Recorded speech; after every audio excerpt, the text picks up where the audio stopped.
नमस्ते दोस्तों। ज़िंदगी नामा में मैं आपको ज़िंदगी के हर रंग का अनुभव कराने की कोशिश करती हूँ। हर खट्टा मीठा अनुभव, ज़िंदगी की कहानियाँ जो आपकी ज़िंदगी, मेरी ज़िंदगी और सारे लोगों की ज़िंदगी से निकलती हैं और उनकी ज़िंदगी में ही समा जाती हैं। अभी तक आपने मेरी कहानियों को, कविताओं को, उपन्यास को सुना और बहुत ढेर सारा प्यार दिया।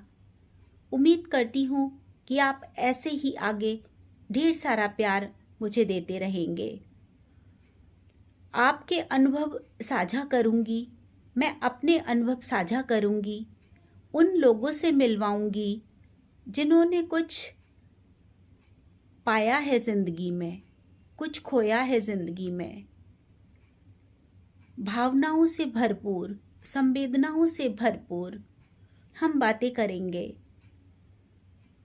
अपनी ज़िंदगी का, अपनी साहित्यिक यात्रा का एक महत्वपूर्ण पल मैं आपको दिखाती हूँ। बरेली दूरदर्शन ने मेरा एक साक्षात्कार लिया था, उसके कुछ महत्वपूर्ण अंश मैं आपको दिखाने की कोशिश करती हूँ। पूरा तो दिखाना संभव नहीं है, लेकिन थोड़ा दिखाने की कोशिश करती हूँ। जहाँ हम लोगों ने लंबी बात की थी कि हिंदी की स्थिति को कैसे सुधारा जाए और बच्चों में हिंदी को लेके जागृति कैसे आए। आज हमारी हिंदी की क्या स्थिति है, इसी बारे में हमने बहुत लंबी चर्चा की थी, तो उसका कुछ अंश मैं आपके सामने प्रस्तुत करती हूँ। चलने से पहले दोस्तों आपसे गुजारिश करती हूँ, अगर आपको मेरा चैनल अच्छा लगता है तो आप मेरे चैनल को सब्सक्राइब करिए, लाइक और शेयर करिए और इसी तरीके से अपना प्यार देते रहिए। अगर आपको बोलते हैं कि आप साहित्य पढ़ें, आप साहित्य लिखें, तो शायद वो आप मेरी बात नहीं मानेंगे। जैसे कि आपको मैं एक छोटा सा एक घटना बताती हूँ। अभी मैं ट्रेन में सफर कर रही थी, तो वहां पर एक बच्चा जो था, करीब होगा 8 या 9 साल का बच्चा, वो 2 घंटे के सफर में लगातार वो किताब पढ़ रहा है जी। मुझे देखकर बड़ा अच्छा लगा और इतनी उत्सुकता हुई कि आजकल के जमाने में जो बच्चे मोबाइल या लैपटॉप पर लगे रहते हैं, वो बच्चा आज किताब पढ़ रहा है 2 घंटे से। तो जब मेरी बहुत ज्यादा उत्सुकता बढ़ गई तो मैंने उसकी माँ से पूछा, मैंने कहा बहन जी, ये आपका बच्चा जो है, मैं देख रही हूँ 2 घंटे से लगातार किताब पढ़ रहा है, बहुत अच्छा लग रहा है, मुझे क्या कारण है इसका, मोबाइल नहीं छू रहा है ये। तो उन्होंने मुझसे कहा कि मैडम, आजकल बच्चे वही करते हैं जो अपने माँ बाप को करता हुआ देखते हैं। तो मुझे उनकी ये बात बहुत अच्छी लगी। वही आज हो रहा है कि आप शिक्षा तो आप बहुत दे रहे हैं कि आप किताबें पढ़िए, आप ये करिए, आप वो करिए, लेकिन संदेश वही जाएगा जो आप खुद कर रहे हैं जी। तो इसके लिए छोटे बच्चे जो हैं आपके घरों में साहित्य का वातावरण देना बहुत जरूरी है। उनको किताबें पढ़ने के लिए प्रेरित करना बहुत जरूरी है बच्चों को। तो सारी चीजें अगर आप सामंजस्य बिठाते हो, घर घर से अगर इसकी शुरुआत होती है या हमारे बच्चों से इसकी शुरुआत होती है, युवा वर्ग से शुरुआत होती है, इसका सही मायनों में उत्थान तभी होगा। इसका एक बहुत अच्छा उदाहरण, अभी मैं पुस्तक मेले में गई थी, तो वहां पर मैंने एक चीज को देखा, वहां पर बहुत बड़ी संख्या में युवा वर्ग दिखा मुझे, जो बहुत अच्छा लगा मुझे इतने सारे युवा वर्ग को देखकर। और मैंने ये भी देखा कि एक एक युवा इतनी सारी किताबें खरीद कर ले जा रहा है। तो मैंने उनको पूछा, मैंने कहा आप इतनी सारी, बोले हाँ हम किताबें पढ़ रहे हैं। तो युवा वर्ग में अगर साहित्य के प्रति प्रेम जाग रहा है, इसका मतलब आने वाला समय स्वर्णिम होने वाला है। बहुत शुभ संकेत है, बहुत शुभ संकेत निश्चित ही। जहाँ एक और जो साहित्य की बात कर रहे हैं हम और आधुनिकीकरण की बात हो रही है, वहीं ये प्रश्न जरूर यहाँ बनता है कि हिंदी साहित्य का जो एक तरह से उत्थान की बात आप भी कर रही हैं और हम भी चाहते हैं हिंदी साहित्य का विकास और ज्यादा हो, व्यापकता बढ़े हिंदी साहित्य की। हमारे समाज में अंग्रेजियत कहीं ना कहीं बहुत तेजी से पांव पसार रही है। यहाँ तक कि छोटे बच्चों को अगर घर में माता पिता सिखाते हैं तो उन्हें हिंदी के शब्द नहीं सिखाते, चीजों को हिंदी में पहचानना नहीं सिखाते, अंग्रेजी में पहचानना सिखाते हैं। तो हिंदी साहित्य के लिए ये कहीं ना कहीं एक बहुत ही गलत संदेश है। क्या लगता है आपको? बिल्कुल सही कहा आपने।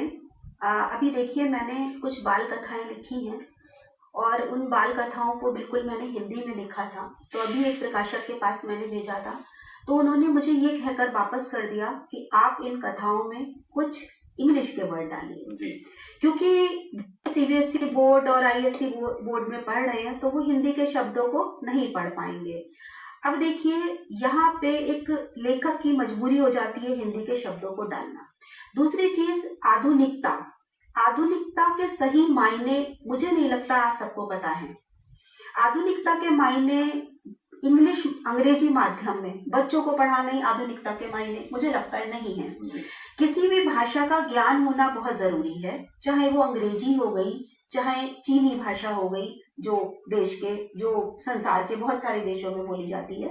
तो एक भाषाई ज्ञान होना तो बहुत जरूरी है, लेकिन सर्वस्व बना लेना, उसको अपना स्टेटस सिंबल बना लेना, मुझे लगता है कि शायद उचित नहीं होगा। जी, जहाँ एक और हम अपने समाज में देखते हैं अंग्रेजियत पांव पसार रही है, वहीं जो दूसरे देश हैं वहाँ हिंदी का प्रचार प्रसार हिंदी भाषा को लोग अपना रहे हैं, हिंदी साहित्य को पढ़ने में लोगों की रुचि जाग रही है।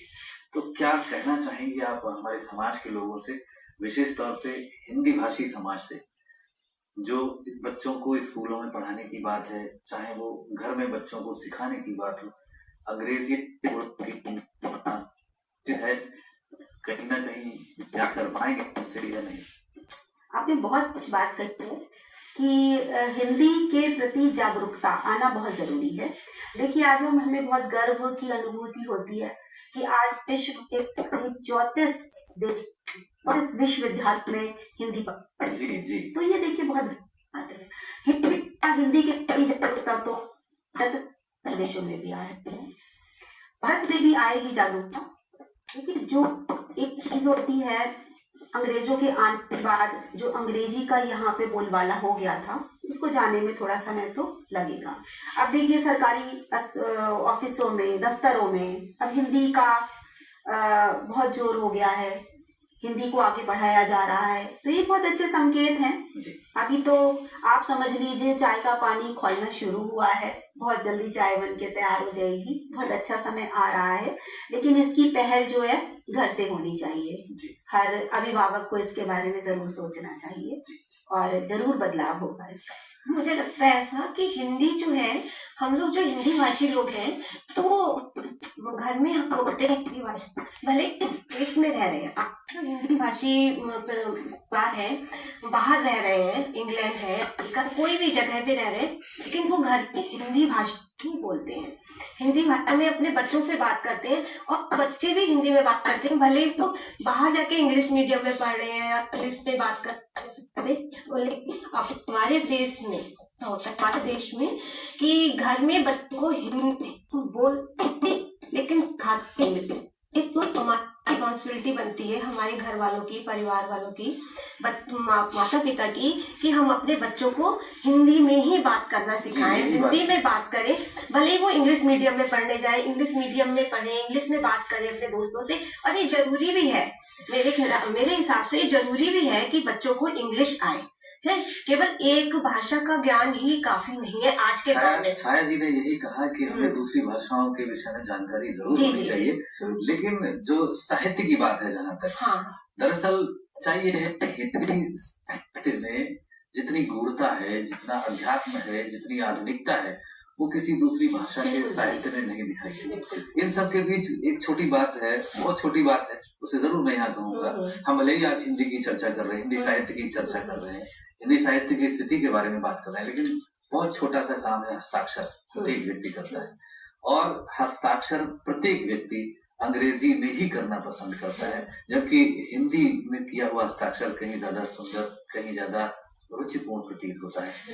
ये आखिर क्यों होता है? ऐसा क्या है कि लोगों का प्रेम आज भी हिंदी साहित्य से हट करके, हिंदी भाषा से हट करके हस्ताक्षर करते समय अंग्रेजी की ओर चला जाता है? हाँ, ऐसा होता है। देखिए, बहुत सारे, क्योंकि हिंदी की जो जागृति है ना, बहुत आज से अगर हम 20 साल 25 साल पहले चले जाएं तो वो एक ऐसा दौर था जहाँ पे अंग्रेजी ने अपने पूरे पैर पसार रखे थे। जी। तो उस वक्त के दौर में लोगों ने जो हस्ताक्षर किए वो अगर अंग्रेजी में किए तो आज सारे देखिए बैंक में, ऑफिस में, सब जगह वो हस्ताक्षर उनके हैं। तो शायद वो वजह रहती होगी कि वो हस्ताक्षर ना बदले जा सके हिंदी में, तो उस वजह से चल रहे हैं। बाकी